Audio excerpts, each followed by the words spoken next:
ए रहा नहीं जाता, तड़प ही ऐसी है ना। नहीं, अभी मजा आएगा ना भिड़ो।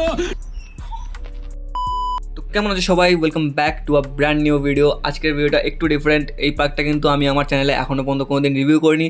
ডিজনিল্যান্ড চন্দনন পার্কের পাশেই কিন্তু এই পার্কটা আমরা কিন্তু এখনও পর্যন্ত রিভিউ করিনি। কিন্তু এই পার্কটায় আমি এসে যা যা জিনিস দেখেছি, ডিজনিল্যান্ড বা ছুটি পার্ক হয়তো এই পার্কের সামনে ফেল হয়ে যাবে। ভিডিওটা কন্টিনিউ দেখতে থাকো, কোথাও স্কিপ করো না। এই পার্কটা কিন্তু খুবই ভালো পার্ক।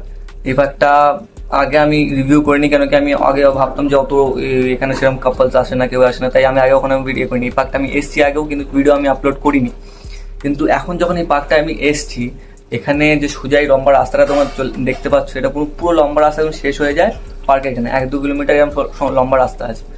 এইদিকে তোমার ঘর আছে কিছু, এদিকেও তোমার কিছু ঘর আছে, কিন্তু সেগুলো হলো পিকনিক স্পট। ওখানে তোমার পিকনিক যারা করতে আসে তারা এখানে ভাড়া নেয়, 3-3.5 হাজার টাকা করে নেয় ভাড়া। পিকনিকে তোমার রুম পেয়ে যাও আর ওখানে রান্না করার জায়গাটা পেয়ে। কিন্তু এই পার্কটা এখন এতটা এগিয়ে গেছে, ছুটি পার্ক, ডিজনিল্যান্ড পার্ক ছেড়ে দাও, ওগুলো ভুলেই যাও। হ্যাঁ, আর গাইজ একটা বলে রাখি যে আমার ছুটি পার্কেও গেছিলাম ভিডিও করতে, তোমাকে এখানে চালিয়ে দেবো কি হয়েছিল। আমার যে পার্টনার ছিল সে একটুখানি 18 বছরের, মানে তার 20+, কিন্তু তাকে দেখতে 18 বছরের নিচে বলে তাই তাকে এন্ট্রি দেয়নি। তাই তোমারও গার্লফ্রেন্ড যদি 18 বছরের নিচে হয় তাহলে তোমাদের হয়তো এন্ট্রি নাও পেতে পারো। জায়গাটা দেখো, এরম জঙ্গলের ভেতরে যাবে আর দেখতে পাবে তোমাদের জন্য এরম বসার জায়গা করা, চারিদিকে কিন্তু পুরো ঢাকা। আর দেখো কি সুন্দর জায়গা করা। তো এই পার্কটার এবার ব্যাপারটা বলি। এইখানে যে জিনিসগুলো দেখলাম, এখানে কিন্তু খুবই কম কাপলস আছে, আর খুবই মানে জায়গাটা অত ভিড়ভাড় না, আর খোপে খোপে অনেক জায়গা, বসার জায়গা এ করা আছে। তোমার যদি যে পার্টনার নিয়ে আসো, এখানে কিন্তু ডেফিনেটলি তোমার এনজয় করতে পারবে, আর খুব ভালো করে এনজয় করতে পারবে।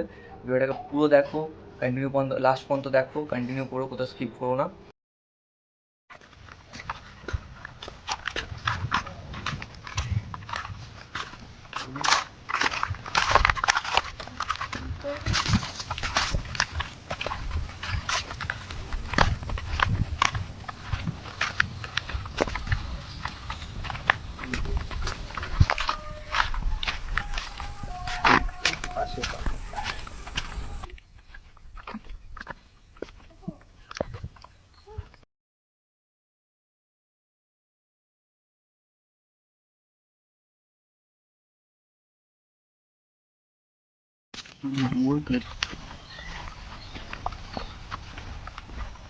রাস্তার নিচে